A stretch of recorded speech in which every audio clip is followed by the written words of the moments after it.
أعوذ بالله من الشيطان الرجيم. بسم الله الرحمن الرحيم. ثم بعثناكم من بعد موتكم لعلكم تشكرون.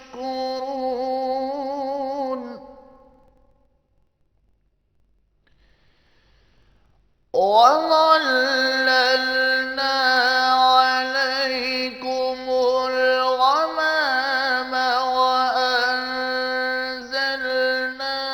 عليكم المن والسلوى كلوا من طيبات ما رزقناكم وما ظلمونا ولكن كانوا أنفسهم يظلمون. وما ظلمونا ولكن كانوا أنفسهم يظلمون. صدق الله العظيم. شروع اللہ کے نام سے جو بڑا مہربان نہایت رحم کرنے والا ہے۔ پھر موت آ جانے کے بعد ہم نے تم کو اثر نو زندہ کر دیا تاکہ احسان مانو اور بادل کا تم پہ سایہ کیے رکھا اور تمہارے لیے منو سلوہ اتارتے رہے کہ جو پاکیزہ چیزیں ہم نے تم کو عطا فرمائی ہیں ان کو کھاؤ پیو، مگر تمہارے بزرگوں نے ان نعمتوں کی کچھ قدر نہ جانی اور وہ ہمارا کچھ نہیں بگاڑتے تھے بلکہ اپنا ہی نقصان کرتے تھے۔ نبی کریم صلی اللہ علیہ وآلہ وسلم کا فرمان ہے کہ بندہ مومن کا معاملہ بھی حیرت انگیز ہے۔ اگر اسے خوشی لاحق ہو اور وہ شکر گزار بنے تو یہ بھی اس کے لیے اچھا ہوا، اور اگر اس پر مصیبت نازل ہو اور وہ اس میں صبر کرے تو یہ بھی اس کے بھلے میں رہا۔ بسم اللہ الرحمن الرحیم۔ محترم ناظرین، پیام صبح کے ساتھ ایک بار پھر حاضر میں ہوں آپ کا میزبان انیق احمد۔ خواتین و حضرات، زوال کی بہت ساری قسمیں ہوتی ہیں۔ ایک قسم یہ بھی ہے کہ دنیا بڑے لوگوں سے خالی ہو جائے۔ ہم زوال و انحطاط کی بہت سی قسموں سے آشنا ہوتے جا رہے ہیں، لیکن خدا کا شکر ہے اور لاکھ لاکھ شکر کہ ہماری دنیا، مسلم دنیا، بڑے اسکالرز سے خالی نہیں ہوئی۔ خواتین و حضرات، آج ہم پیام صبح کا یہ خصوصی پروگرام ایک ایسی شخصیت کے ساتھ پیش کر رہے ہیں آپ کی خدمت میں کہ جس شخصیت نے 1959 میں جامعہ کراچی سے اسلامک ہسٹری میں ماسٹرز کیا۔ اس کے بعد وہ اعلیٰ تعلیم کے لیے تشریف لے گئے امریکہ۔ شکاگو یونیورسٹی سے آپ نے پی ایچ ڈی کیا، وہاں سے پھر آپ ساؤتھ افریقہ چلے گئے اور گزشتہ 40 برس سے آپ ساؤتھ افریقہ میں مقیم ہیں اور دین کی تعلیم کا کام سر انجام دے رہے ہیں۔ خواتین و حضرات، لاتعداد کتابوں کے مصنف ہیں، صاحب نگاہ ہیں، مشرق اور مغرب دونوں پر گہری نگاہ رکھتے ہیں، اور ایک اور حوالہ، بڑا معتبر حوالہ خواتین و حضرات، وہ یہ کہ آپ صاحبزادے ہیں سید سلیمان ندوی رحمۃ اللہ علیہ کے۔ تشریف فرما ہے محترم ڈاکٹر سید سلمان ندوی صاحب۔ السلام علیکم۔ وعلیکم السلام۔ ڈاکٹر صاحب، عنایت آپ کی عنایت، آپ تشریف لائیں۔ ڈاکٹر صاحب، ایک گفتگو تو آپ کے ساتھ ہو چکی ہے ہماری، یہ دوسری گفتگو ہم چاہ رہے ہیں کہ اسی سلسلے کو آگے بڑھائیں۔ پہلا سوال میں آپ کی خدمت میں یہ رکھوں گا، کیونکہ آپ ایک صاحب نگاہ اور وسیع المطالعہ شخصیت ہیں، آپ نے ایسٹ اور ویسٹ کو بڑے قریب سے دیکھا۔ یہ فرمائیے کہ جیسا کہ ہر دور، ہر زمانہ نئے چیلنجز سامنے لے کر آتا ہے، ثبات ایک تغیر کو ہے زمانے میں، عالم اسلام کو کن نئے چیلنجز کا سامنا کرنا پڑ رہا ہے؟ حنیف صاحب، آج کل کے زمانے میں، موجودہ زمانے میں چیلنج تو خیر کئی ہیں، مگر ان کو میں خیر پرائرٹیز میں اگر لائی جائے اور ترجیح اس کی رکھی جائے تو کئی ہیں اس کے اندر۔ سب سے پہلی بات تو خود مسلمان بحیثیت قوم یا بحیثیت امت کے، اور اس میں تعلق اس کا اسلام سے ہے۔ ظاہر ہے کہ اسلام کے جو 4 عناصر ہیں، عقائد ہیں، عبادات ہیں، تو یہ تو کسی حد تک مسلمان ہر عالم میں کر ہی رہے ہیں۔ اور میں عام طور سے یہ کہا کرتا ہوں کہ ہم لوگ فقہی طور سے مسلمان ہیں، لیکن آیا فکری طور سے بھی ہم مسلمان ہیں یا نہیں؟ اور فکر کے لیے ضروری یہ ہے کہ اس کا عملی مظاہرہ ہو، اور اس میں سب سے بڑے 2 عناصر ہیں، وہ ہمارے معاملات ہیں اور ہمارے اخلاق ہیں۔ اور معاملات میں ہر قسم کے معاملات ہیں، مطلب یہ کہ اس میں قانون میجر حصہ جو ہے، بیشتر حصہ جو ہے اس کا تعلق قانون سے ہے، چاہے کوئی بھی قانون ہو، پرائیویٹ لا ہو، پرسنل لا ہو، پبلک لا ہو، کمرشل لا ہو، میڈیکل لا ہو، ہر قسم کے قانون ہوتے ہیں۔ مگر پچھلے تقریباً 19ویں صدی سے لے کر کے اور آج تک کے زمانے میں پولیٹیکل اتھارٹی یا پولیٹیکل گورنمنٹ پر انحطاط آتا رہا، اور وہ ریپلیس ہوتا رہا یورپ کی استیلا سے، ان کی امپیریلز اتھارٹیز کے ساتھ، طاقتوں کے ساتھ۔ تو صرف پولیٹیکل اتھارٹی کا مسئلہ نہیں تھا، جب وہ آتے ہیں تو اپنے ساتھ اپنا پورا کلچر، تہذیب اور تمدن سب لے کر کے آتے ہیں، اور اس میں پھر سب سے بڑا مسئلہ جو ہوتا ہے تعلیم کا ہوتا ہے۔ تعلیم یہ وہ عنصر ہے یا وہ آلہ ہے جو ذہن کو بناتا ہے، جو فکر کو تعمیر دیتا ہے۔ تو ہندوستان پاکستان کے لحاظ سے یہ حال عرب کے لحاظ سے ہو۔ عربوں میں ایک چیز جو چیز قائم رہی، جس کو وہ نہیں بدل سکے، کوشش تو کی انہوں نے، وہ یہ کہ ان کی جو مادری زبان ہے عربی، اس کو بدل دیا جائے۔ اسی لیے اٹلی میں، لیبیا میں اٹلیین گئے، لیبنان میں فرانس گئے، یا یہ کہ برٹش آئے، کوشش تو کی انہوں نے، مگر عربی زبان اتنی گھٹ پڑی ہوئی تھی ان کے میں کہ اس کو کچھ کر نہیں سکے وہ۔ لیکن اس کے باوجود پھر بھی انہوں نے اس کو کوشش کی۔ لیکن وہاں پھر دوسری تحریک جو پیدا ہوئی وہ تھی سیکولرزم کی، جو تحریک پیدا ہوئی۔ ہندوستان پاکستان کا مسئلہ دوسرا ہوا۔ یہاں ہم نے شروع سے ہی، ہماری اپنی زبان جو تھی اردو ہو، پرشین ہو، ایک زمانے میں پرشین ہوا کرتی تھی، اور اس میں ہم نے کمپرومائز شروع کر دیا شروع سے ہی۔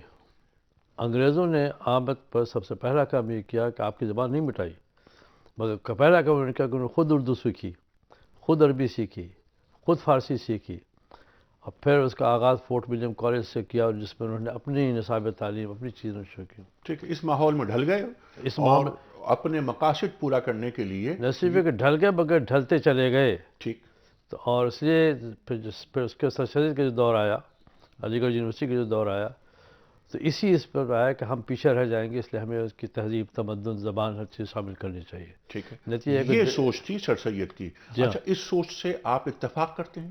نہیں، مجھے اتفاق اس لحاظ سے نہیں تھا، سر سے کہ جو اصل تحریک تھی وہ تو صحیح تھی، نیت بھی ان کے خلوص تھا، لیکن ہوا یہ کہ زمانے کے زیر اثر جن لوگوں کو لے کر کے آیا علی گڑھ یونیورسٹی میں، اور انگلینڈ سے پروفیسر آرنلڈ کو بلایا اور دوسرے لوگوں کو بلایا، تو اس کا ایک تحریک پر ایک اثر پڑتا رہا۔ ٹھیک ہے، اور محسوس یہ ہوا کہ جو فکر جسے آپ نے بات فرمائی کہ فکر وہ ایک غلامانہ فکر یا مغرب سے مرعوب فکر کو لے کر سر سید آگے چلے، مغلوب ہو نہ ہو، لیکن یہ یا ضرور تھا، مرعوب ہونا۔ ہاں نہیں، ان کا یہ تھا، خیال یہ تھا کہ ان کا کہ انگریزوں کی جو تہذیب و تمدن ہے، جو ان کی انگریزی زبان ہے، جو چیزیں، جو عصری علوم ہے، اگر ہم حاصل نہیں کریں گے تو ان کی جو ایڈمنسٹریشن اس میں ہم حصہ نہیں لے سکیں گے۔ ٹھیک ہے، اور ہم غلامی کے اس دور سے باہر نہیں نکل سکتے، اور انگریز ہمیشہ کے لیے آیا ہے، جیسے کہ اقبال نے فرمایا نا کہ اعجاز ہے کسی کا یا گردش زمانہ، ٹوٹا ہے ایشیا سے سحر فرنگیانہ۔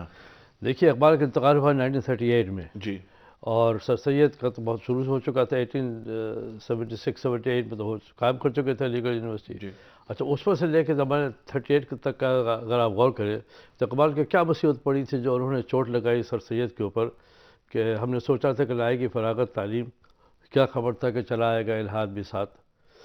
یا اکبر کی شاعری بھی اسی قسم کی چیز تھی. تو اسی لیے اکبر نے جو شعر کہا تھا وہ شعر وہ یاد نہیں رہا، اور وہ ہوتا جیسے دیوبند کے بارے میں انہوں نے کہا کہ یہ قلب درد مند ہے، ٹھیک ہے. ندوے کے لیے کہا کہ یہ زوال ہوش مند ہے، ٹھیک. اور علی گڑھ یونیورسٹی کے لیے کہا کہ معزز پیٹ ہے. یہ معزز پیٹ ہے. پیٹ. ٹھیک ہے. مطلب پھر وہی چوٹ وہی تھی کہ آپ اس مشینری کا حصہ بننا چاہتے حصہ بن جائیں گے تاکہ اسی کے سسٹم کو دوام دیں. اچھا، آپ نے جو بات فرمائی میں چاہتا ہوں اسی کو لے کے آگے چلیں. جیسے میں نے یہ سوال رکھا تھا آپ کی خدمت میں کہ بڑے چیلنجز کون سے ہیں اس وقت. آپ نے فرمایا کہ ہم فقہی طور پر تو مسلمان ہیں لیکن فکری طور پر نہیں. اچھا، اب یہ فکری طور پر جو مسلمان ہونے کے لیے پہلے اپنا قبلہ درست ہونا چاہیے ہمارا. بالکل صحیح ہے. تو وہ قبلہ درست کیسے ہوگا؟ اس میں قبلے کی جہاں تک شکل ہے اس میں دو الگ الگ چیزیں ہیں. یہ سب گفتگو سے پہلے بھی ہو چکی تھی کہ جو ہمارے ہاں انگریزی یونیورسٹیاں جو قائم ہوئی، جامعات جو قائم ہوئی، ان میں جو نصاب تعلیم قائم ہوا وہ بہت ماڈرن تھا، بہت اچھا تھا. لیکن یہ کہ نصاب میں جتنی نصاب میں چاہے کوئی بھی فن آپ لے لیں، میڈیکل سائنس لے لیں، فزیکل سائنس کسی میں لے لیں، اس میں خدا کا کوئی تصور کہیں نہیں ملتا. اور اس کے برخلاف مدارس کی جو تعلیم اگر آپ لے لیں تو وہاں خدا کا تصور شروع سے لے کے آخر تک ہے، وہ سب صحیح. لیکن یہ کہ انہوں نے پھر یہ کیا کہ اپنے آپ کو محدود کر دیا ایک محدود علاقے میں کے اندر، محدود نصاب کے اندر.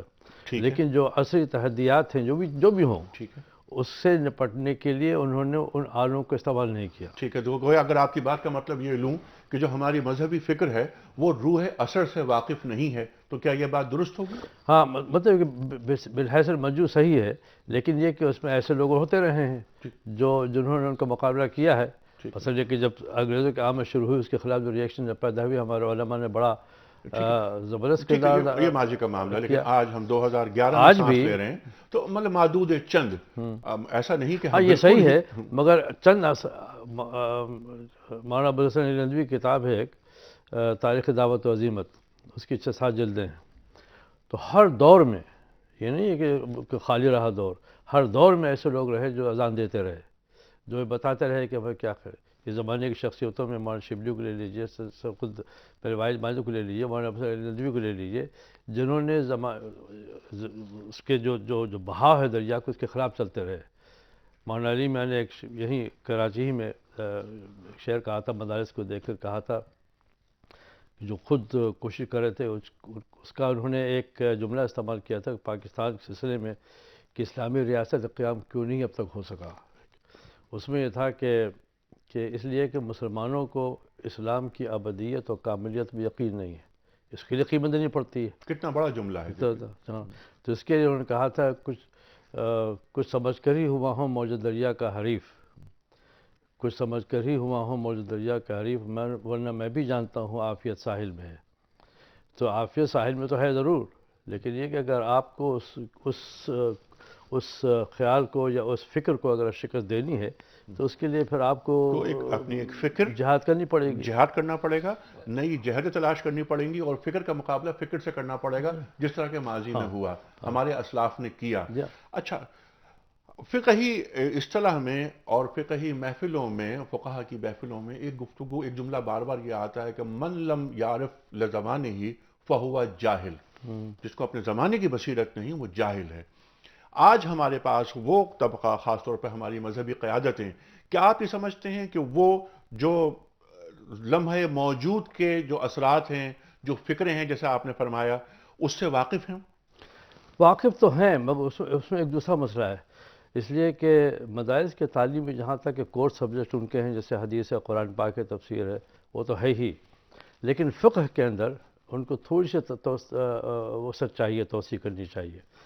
کہ ہمارے والد کہا کرتے تھے کہ آج کل کے زمانے میں علماء کے لیے تخصص فی الفقہ ضروری سمجھتا ہوں. اور فی الفقہ سے مراد یہ نہیں ہے کہ فی مسلک واحد، ایک خاص مسلک میں آپ کا اپنا مسلک کچھ بھی ہو، لیکن زمانے کے جو مسائل ہیں، مسلمانوں کے مسائل پیش آتے ہیں، ان کے حل کے لیے چاروں فقہ میں سے کسی فقہ میں جس میں وہ سوال جس میں حل ملتا ہو اس کو حل کیا جائے. دھیرے دھیرے یہ کام شروع ہو چکا ہے. ٹھیک ہے، لیکن ابھی رفتار بڑی دھیمی ہے. ٹھیک ہے، لیکن یہ کام بر صغیر میں نہیں ہوا، یہ کام مراکش میں ہوا، یہ کام کویت میں ہو رہا ہے. یعنی ایک مشترک فقہ کی بات، یہ تمام فقوں کو ساتھ لے کے چلنا. نہیں، مشترک فقہ کی بات نہیں ہے. بات تو یہ ہے کہ دیکھیے، میں نے ڈاکٹر احمداللہ سے ایک بات کہی کہ کیا یہ ممکن نہیں ہے کہ ہم چاروں فقہ میں سے کچھ ایسے راستے لے لیں جو ہمارے جدید مسائل کو حل کرنے کی کوشش کی جائے اور سب کو ایک جگہ وہاں کر دیا جائے. تو ڈاکٹر عبداللہ صاحب بڑے پتے کی بات کہی. انہوں نے کہا پھر یہ پانچویں فقہ ہوگی. تو یہ بات صحیح ہے کہ فقہ کو ہمیں چھڑنے کی ضرورت نہیں ہے. جو چاروں جو اسکول نے میرے والد نے ہمارا تھانوی کو جو خط لکھا تھا، اس میں ایک جملہ لکھا تھا کہ فقہ میں توسع رکھتا ہوں اور حق و مسائل کے ارباء میں محصور سمجھتا ہوں، لیکن متاخرین کے اقوال کا پابند نہیں. ٹھیک، مطلب متاخرین کے اقوال کا پابند نہیں. ہاں. ٹھیک ہے، تو کیا اس سوچ کو ہمارے آج کے جو علماء ہیں کیا لے کر آگے چل رہے ہیں؟ بہت کچھ کوشش ہو رہی ہے اور بھی ہو رہی ہے. پاکستان میں بھی اس کا آغاز تو ہو ہی چکا ہے. ہندوستان میں اور مستقل طور سے دوسرے فقہ سے فائدہ اٹھایا جاتا ہے.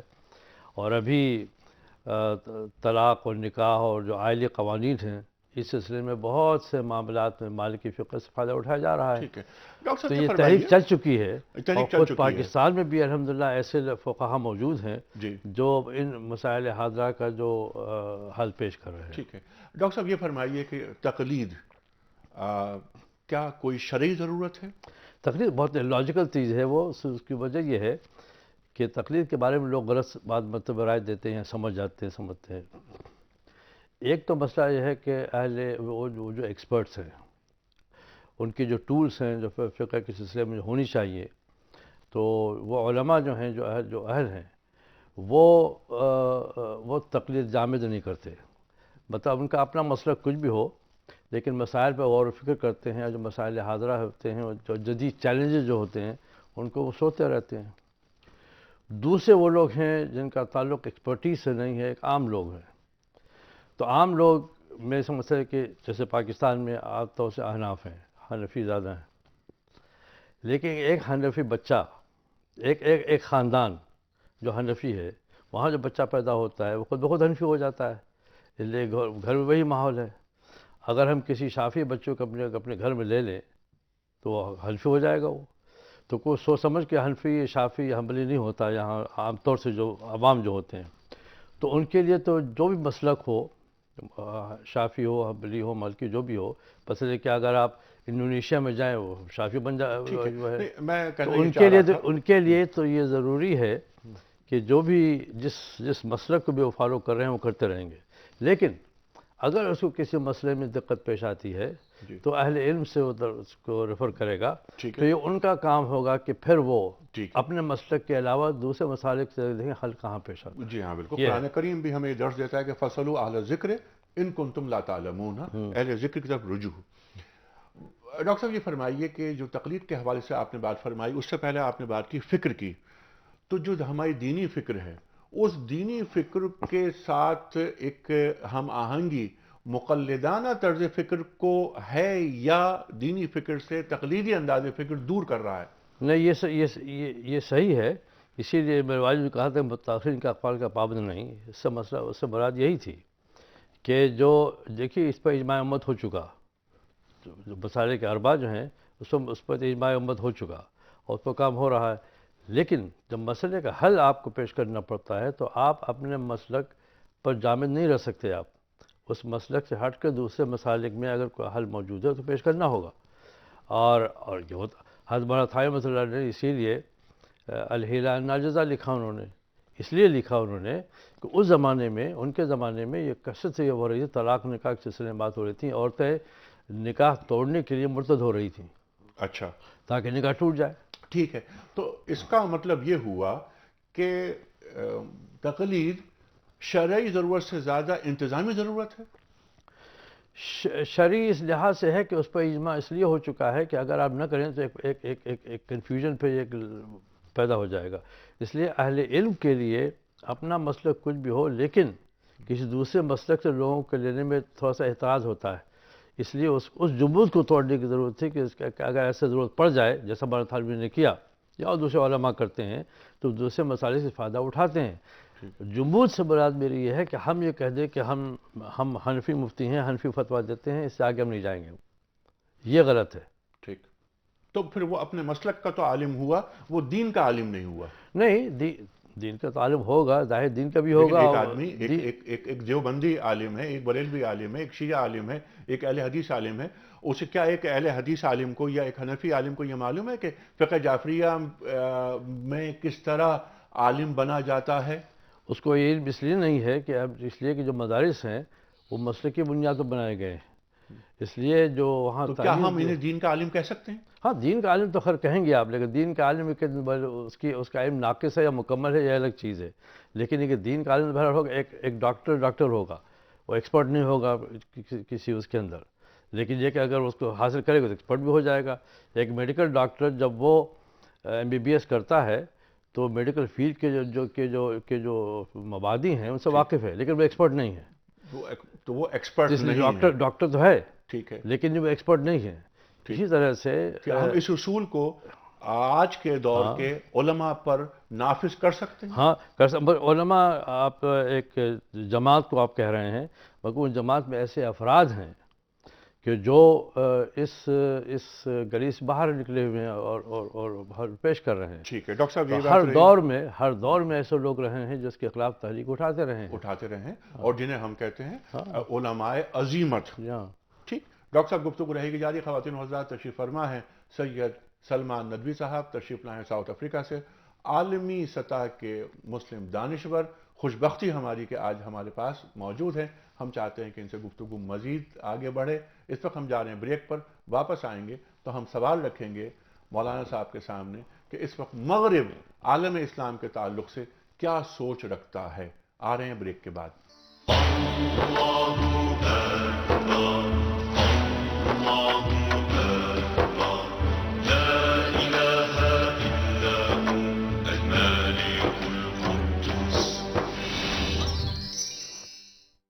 ویلکم بیک خواتین و حضرات, پیام صبح میں ایک بار پھر خوش آمدید.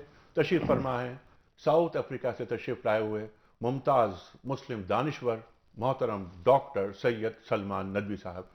ڈاکٹر صاحب گفتگو کا سلسلہ بڑھاتے ہیں آگے. ایک تاثر یہ بنتا جا رہا ہے پچھلے 10-12 برس میں, اور خاص طور پر 9/11 کے بعد, کہ مغرب کا ہدف اب اسلام ہو گیا ہے. پہلے مسلمان تھے, اب قبلہ تبدیل ہو گیا ہے. پہلے وہ یہ چاہتا تھا مغرب کہ مسلمان تقسیم ہو جائیں, لیکن اب ان کا ہدف یہ ہے کہ اسلام نعوذ باللہ مشکوک بنا دیا جائے. صرف قرآن تک رہیں, احادیث کو ہٹا دیں, سنت کو دور کر دیں. کیا اس قسم کے معاملات مغرب میں موجود ہیں؟ یقیناً ہیں, اور سب سے بڑی بات سمجھنے کی یہ ہے کہ اس کے زیر اثر, اس سیکولر تعلیم کے زیر اثر جو حضرات سامنے آتے ہیں, ہمارے مسلمان تعلیم یافتہ حضرات جو ہیں, وہ اسی اقدار کے زیر اثر وہ بھی وہی تشریح کرنا چاہتے ہیں جو وہاں سے ہو رہی ہے.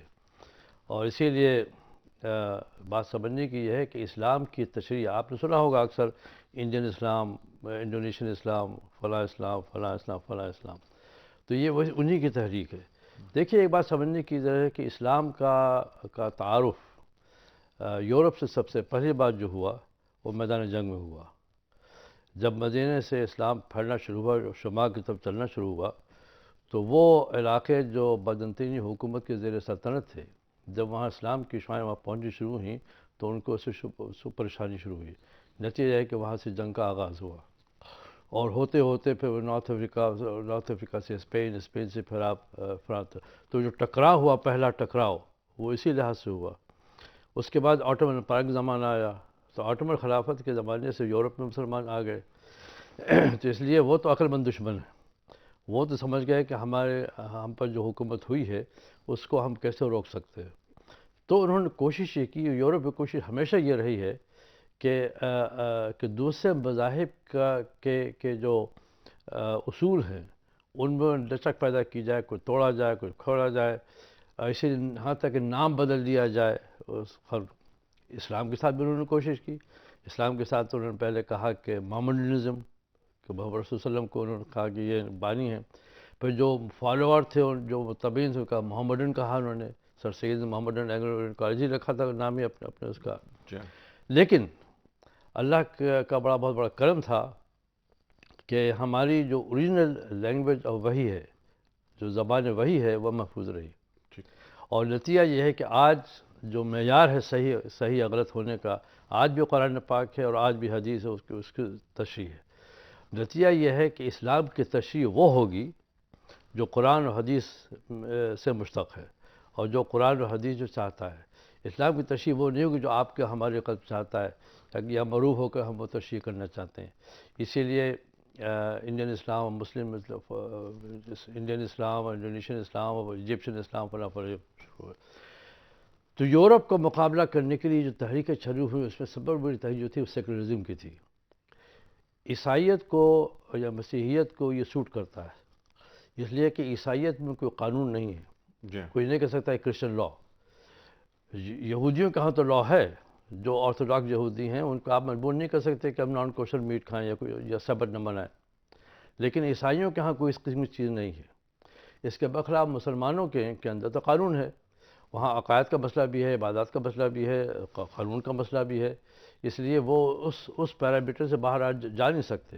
ٹھیک. اسلام کی تشریح وہ ہوگی جو قرآن و سنت جو کی قرآن روشنی میں سنت ہوگی. جو قرآن و سنت نے کر دی، اس سے آپ ہٹ نہیں سکتے. پھر اس میں ایج پیش پر نہ کریں. اسی لیے اقبال نے اسی لیے کہا تھا نا کہ ہم ٹارگٹ پہلے طے کرتے ہیں، پھر اس کے بعد ہم اس کو جائز ناجائز کرنے کی کوشش کرتے ہیں. اقبال کا شعر ہے کہ خود بدلتے نہیں خود بدلتے نہیں، قرآن کو بدل دیتے ہیں، ہوئے کس درجہ فقیہان حرم بے توفیق. بے توفیق. اچھا، مغرب کو کیا خدشات ہیں مسلمانوں سے؟ مسلمانوں سب سے بڑا خدشہ تو ان کو مسلمانوں سے یہ ہے کہ ان کی تہذیب کے مقابلے میں ایک دوسری تہذیب آئے گی جو ہمیشہ رہی ہے، اور سیاسی سیطرت ان کو نہ حاصل ہو جائے جیسے مسلمانوں کی تھی. اس سمجھنے کی ضرورت یہ ہے کہ عیسائیت کا محور یہ ہے کہ ان کے علاوہ اور کوئی دنیا میں مذہب کا ٹھیکیدار نہ ہو، اور مذہب وہ ہو جس کی وہ تشریح کرتے ہیں، نہ یہ کہ جو آپ کرتے ہیں ہم کرتے ہیں. اسی لیے انہوں نے کوشش کی کہ تمام مذاہب کو بالکل اس کے اصول کو ختم کر دیا جائے تاکہ ان سے لگا کھانے لگے. بالکل ٹھیک ہے. جس طرح آپ نے بات یہ فرمائی کہ انہیں خدشہ مسلمانوں سے یہ ہے کہ تہذیبی برتری مسلمانوں کو حاصل نہ ہو جائے. تہذیب برتری کے ساتھ سیاسی سیطرت میں سیاسی شامل ہو وحدت، جائے. ابھی اس پر ہم آتے ہیں. پہلے تہذیب پہ ہم بات کر لیتے ہیں. کلیش آف سویلائزیشن اور the end of the history, اس طرح کتابیں سامنے آئیں کہ شاید دنیا کو جتنی ترقی کرنی تھی کر لی انہوں نے، اور وہ سویلائزیشن دنیا پر پریویل کرے گی جو وہ لے کر آئے. ہم اس خیال کی نفی کرتے ہیں. تہذیب وہ کہ جس کو دین نے متعارف کروایا. تو آپ یہ سمجھتے ہیں کہ یہ کلیش آف سویلائزیشن ہے یا یہ کلیش آف اگنورنس ہے؟ نہیں، مجھے پوری طور سے ہنٹنگٹن کی اس کتاب سے اتفاق ہے. لوگ اس سے انکار کرتے ہیں کہ یہ کلیش آف سویلائزیشن کا جو نعرہ ہنٹنگٹن نے لگایا تھا، یورپی کے کچھ لوگوں نے اور خود متجددین نے اس کا انکار کرنے کی کوشش کی. ہنٹنگٹن کی اس بات کہ انہوں نے نہیں کہا، لیکن مجھے پورا یقین ہے اس بات کی، یقیناً یہ بات ہے. دیکھیے، رسول صلی اللہ علیہ وسلم کا جو خطبہ ہے حجۃ الوداع کا، اس کا بڑا مارک ہوتا اللہ ایک جملہ ہے بالکل شروع کا، بالکل شروع میں رسول صلی اللہ علیہ وسلم نے فرمایا، شروع کیا، الا ان کل شیء من امر الجاہلیت تحت قدمی. انہوں نے فرمایا کہ دیکھو، ہر وہ چیز جو قبل اسلام جو چیز قائم تھی، دور جاہلیت میں جو امور جاہلیت قبل اسلام جو بھی معیار تھا حق و باطل کا، وہ آج ابالش کیا جاتا ہے. جی ہاں، میرے قدموں تلے رون دیا گیا ہے. اب اس سے مطلب یہ ہوا کہ قبل اسلام کی اگر کوئی سویلائزیشن ہے، اگر آپ پڑھیں تو پڑھنا سویلائزیشن کو معلوم کرنا کوئی ایسی بات نہیں ہے. لیکن یہ کہ عرب میں کیا ہوا، مصر میں کیا ہوا، انہوں نے بسم اللہ الرحمن الرحیم کے بے اسم القوم العربیہ، بے اسم شعب العربی، یعنی ایک نان اسلامک آئیڈیالوجی کو انہوں نے دینا شروع کیا. تو کہنا یہ ہے کہ معیار حق و باطل کا معیار اسلام ہے، اسلام کے علاوہ کچھ نہیں ہے. تہذیب ہو، تمدن ہو، رواج ہو، جو بھی چیزیں ہوں گی، اگر وہ اسلام کے اصول سے ٹکراتی ہیں تو وہ ناقابل قبول ہے. ٹھیک ہے، یہ بہت یہ اصل چیز کہ حق و باطل کا معیار دین ہے. بس. اور قرآن کریم ارشاد فرماتا ہے لا تلبسوا الحق بالباطل. ہاں، حق اور باطل کو آپس میں ملا نہیں سکتے آپ. ملا نہیں سکتے. ٹھیک. لا یستوی اصحاب النار و اصحاب الجنہ، اصحاب الجنہ اور اصحاب النار ایک جیسے نہیں ہو سکتے، برابر نہیں ہو سکتے. ڈاکٹر صاحب یہ فرمائیے، یہ بہت آپ نے جو نقشہ اور جو منظرنامہ پیش کیا، سبحان اللہ، یہی محسوس ہو رہا ہے کہ یہ ہو رہا ہے. اب ہمیں اپنا گھر آرڈر میں کرنا ہے. اور ہمیں گھر آرڈر کرنا ہے وہی جیسا آپ نے فرمایا کہ قرآن و سیرت کی روشنی میں، قرآن حدیث کی روشنی، سنت کے رسول. اور سیرت کی روشنی میں، سنت کی روشنی میں، احادیث کی روشنی میں، یہ ہیں منبع. اور یہی جب تک ان سے استنباط نہیں کریں گے ہم آگے نہیں بڑھ سکتے. آج 2011 میں ہم بیٹھ کر قرآن و سیرت سے، قرآن و سنت سے، قرآن و اسوے سے کیا رہنمائی لیں کہ ہم ان چیلنجز کا مقابلہ کر سکیں؟ اس لیے کہ ہم ذہنی طور سے جب مروب ہوتے ہیں تو ہم پھر کوشش کرتے ہیں کہ اس مروبیت کو ختم کرنے کے لیے ہم اسلام کی وہ تشریح کریں جو قابل قبول ہو. حالانکہ بات اس میں یہ ہے کہ قابل قبول ہو یا نہ ہو. اور قابل قبول کس کے لیے ہو؟ مغرب کے لیے ہو. مغرب کے لیے ہو. یعنی ہم نے عافیت کو عذر بنا لیا ہاں، ہے. مطلب ہے کہ ہم اس طرح سے ایک ذہنی شکست اور فکری شکست میں ہم مبتلا دو ہیں. چار ہو گئے. اور اس کی وجہ پھر وہی جو میں نے اس سے پہلے کہا کہ جو فکر کون سی چیز بناتی ہے؟ تعلیم بناتی ہے. ٹھیک. تو اگر تعلیم کا قبلہ اگر آپ کا درست نہیں ہوگا تو اس فیکٹری سے جو ذہن نکلے گا وہ سیکولر ہوگا. لیے ضرورت ہمیں اس بات کی ہے کہ اپنے تعلیم کا قبلہ درست کریں، انگریزی تعلیم کا قبلہ درست کریں اور مدارس کی تعلیم کا قبلہ درست کریں. جب تک کہ آپ ان دونوں کی جو ڈائیکاٹمی ہے اس کو ختم نہیں کریں، کنٹرڈکشن کو ختم نہیں کریں گے، آپ کو یہ صورتحال ہمیشہ قائم رہے گی آپ کی. جی. اور جو آپ نے بات فرمائی کہ مروب ذہنیت کبھی اچھے فیصلے کر نہیں سکتی. وہ جو اقبال فرماتے ہیں نا کہ بھروسہ کر نہیں سکتے غلاموں کی بصیرت پر کہ دنیا میں فقط مردان حر کی آنکھیں بینا. مسلمان کبھی غلام نہیں ہوتا سوائے خدا کے غلام کے. افسوس یہ ہے کہ اقبال کے کلام کو لوگوں نے اس کا جو تھرسٹ ہے اس سے لوگوں نے زیادہ اس کی فکر نہیں کی. اگر اقبال کے اس فکر کو دیکھیں جو اقبال کہتا ہے، اقبال تو مدرسے کا پڑھا ہوا نہیں تھا، لیکن اقبال بار بار بمصطفیٰ برساخی اشراق کے دی موس وگر بون رسی تمام بولا بیس. تو یہاں تک ستہ ذکار رہا ہے ادر سے تائم روز چراغ مصطفی سے شرار بولحبی. تو یہ تو رہے گا بھائی، یا تو اسلام رکھیے یا غیر اسلام رکھیے. یہ تو ممکن ہے کہ لیکن اسلام میں آپ تیہ پاشا کریں، اسے کاٹ پھاٹ کریں تو وہ تو صحیح نہیں ہے. مطلب قرآن کے اسلام کی تشریح تو وہ ہوگی جو قرآن نے کی، جو حدیث نے کی، رسول صلی اللہ علیہ وسلم نے کی، جو صحابہ نے کی.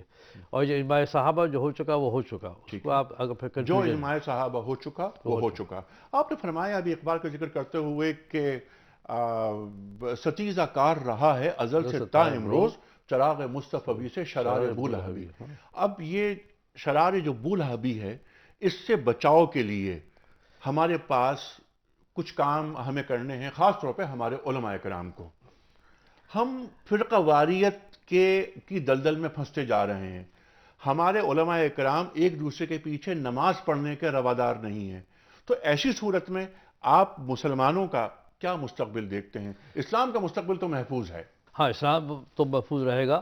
اور یہ کہ ہمیشہ یہ گروہ جو ہے مان علیہ و اصحابی، جس پر میں وہ میرے اصحاب ہیں، وہی وہ فرقہ ناجیہ ہمیشہ مر ہوگا.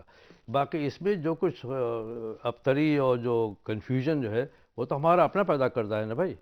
اور یہ کہ ہم نے ان مسلک کو ہم نے دین سمجھ رکھا ہے، ہم نے اپنی تشریح کو ہم نے قرآن و حدیث کے درجے دے رکھا ہے، یا مستحبات کو ہم نے فرائض کے درجے دے رکھا ہے. تو مطلب یہ تو ہماری غلطی ہے. ازالہ کیسے ہو؟ اچھا، اس کا ازالہ کرنے کی شکل یہی ہے، اس کے علاوہ کوئی نہیں کہ تعالیٰ الی کمل سماع بیننا بینکم. ہم واپس آئیں اس طرف کہ جو قرآن جو کہتا ہے جس کو ہم نہیں، یہ تعالیٰ الی کلمۃ سواء بیننا بینکم الا نعبد الا اللہ اہل کتاب سے کہا جا رہا ہے. اہل کتاب سے کہا تو جا رہا ہے، لیکن اللہ کو تو مانیں، اللہ کے قرآن کو تو مانیں. اپنی منمانی تشریح تو نہ کریں نا، یا اپنے ایک زمانے کے لحاظ سے جو چیزیں آتی جا رہی ہیں ہم اس کو قبول کرتے چلے جا رہے ہیں. تو ایک برائی یا کوئی بھی چیز ہو، اس برائی کو ہم برائی نہ سمجھیں. بہت بڑی چیز ہے یہ. ایک تو ہے برائی، ایک ہے برائی کی نفرت. برائی کی نفرت اگر دور ہو جائے تو برائی جتنے چلے آئے دو چار قدم اور. ٹھیک ہے. تو اس لیے ضرورت اس بات کی ہے کہ ہم وہ واپس آنا پڑے گا آپ کو قرآن پاک کی طرف، حدیث کی طرف، سنت کی طرف. باقی جو چیزیں ہم نے فتنے جو اٹھائے ہیں اپنے، اس کا کیا ثبوت ہے؟ ٹھیک ہے. اچھا، اب آپ کی اسی بات کو جو آپ نے کی، میں ذرا سا تھوڑا سا ایک ضمنی سوال اٹھانا چاہ رہا ہوں. آل عمران کی آیت جو آپ نے تلاوت فرمائی، تعالوا الی کلمۃ سواء بیننا وبینکم الا نعبد الا اللہ، یہ گفتگو ہو رہی ہے اہل کتاب سے، یہود و نصارہ سے. نہیں، اس میں میرا سوال اس سلسلے میں یہ ہے آپ کی خدمت میں، وہ یہ کہ ہم بات کر رہے ہیں کس سے؟ یہود و نصارہ سے، کہ آؤ جو مشترکات ہیں ان پر بیٹھ کے ہم بات کر لیتے ہیں. ہمیں یہ توقع ہے ایک یہودی سے اور ایک عیسائی سے کہ وہ آ کے ہماری بات سن لے گا اور جو کامن چیزیں ہیں ان پہ اشتراک کرے گا.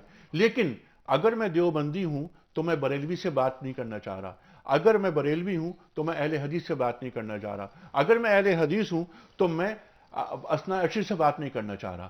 تو جب تعالوا الی کلمۃ سواء بیننا و بینکم الا نعبد الا اللہ، ہمیں توقع یہ ہے کہ وہ اپنا دین چھوڑ دیں گے جسے وہ دین سمجھ رہے ہیں. ہم آپس میں بات نہیں کر رہے، ایک دوسرے کے پیچھے نماز تک پڑھنے کے روادار نہیں اور دین پیش کرتے ہیں بیٹھ کر. اس کی وجہ یہ ہے کہ مسرت ہے میرا فرمایا ہوا. اس میں سب سے بڑی چیز یہ ہے اپنے اس انا کو دبانا پڑتا ہے. اور اس میں دو چیزیں ہیں.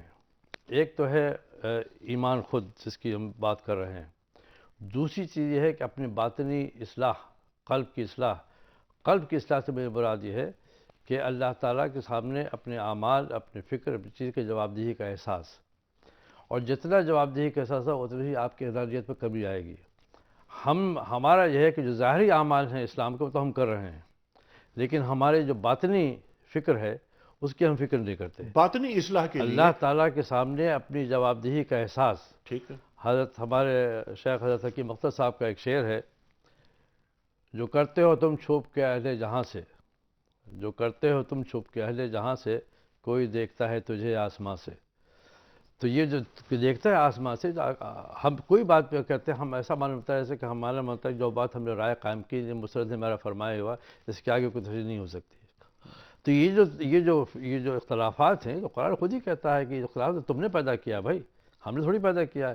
تم واپس آؤ اس طرف، قرآن کی طرف، حدیث کی طرف واپس آؤ. اور جو کچھ قرآن کہتا ہے صحابہ سے، یا ایھا الذین آمنوا آمنوا باللہ ورسولہ، اے ایمان والو ایمان لاؤ. کیا مراد اس سے مراد یہ ہے کہ اپنی منمانی تفسیر نہ کرو، بلکہ قرآن حدیث نے جو دیا ہے اس کا ثبوت موجود ہے. ہم نے کتنی چیزیں اپنی زندگی میں شامل کر رکھی ہیں جس کا شریعت سے کوئی تعلق نہیں ہے، لیکن ہم نے اس کو شریعت بنا رکھی ہے. تو یہ تو ہمارا قصور ہے نا. تو قرآن کا قصور تو نہیں ہے، حدیث کا قصور تو نہیں ہے. لیکن ایسے علماء ہمیشہ رہے ہیں.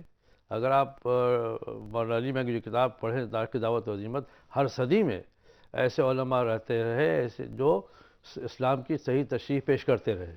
بالکل ٹھیک ہے، اس میں کوئی شبہ نہیں. کبھی بھی اللہ کی زمین ایسے علماء سے خالی نہیں ہوئی جو علماء عظیمت ہوتے ہیں. لیکن مولانا، علماء کی جس طرح دو قسمیں ہوتی ہیں، علماء حق اور علماء سو، تو علماء حق کی بھی دو قسمیں ہو گئی ہیں، ایک علماء عظیمت اور دوسرے علماء رخصت. تو محسوس یہ ہوتا ہے کبھی کبھار کہ ہمارے جو علماء عظیمت ہیں کبھی کبھی وہ رخصت پہ چلے جاتے ہیں. لیکن آپ نے جو بات فرمائی میں اس کو لے کے آگے چلتا ہوں. مستند ہے میرا فرمایا ہوا، یہ ایک مختلف مسالک کے جو علماء نے اپنے ذہن میں یہ بات بٹھا لی ہے. میں آپ کی بات سے اتفاق کرتا ہوں. حضرت امام شافعی فرماتے ہیں کہ میرا کہنا، میری بات بالکل درست ہے، لیکن اس بات کا بھی احتمال ہے کہ آپ کی بات درست ہو.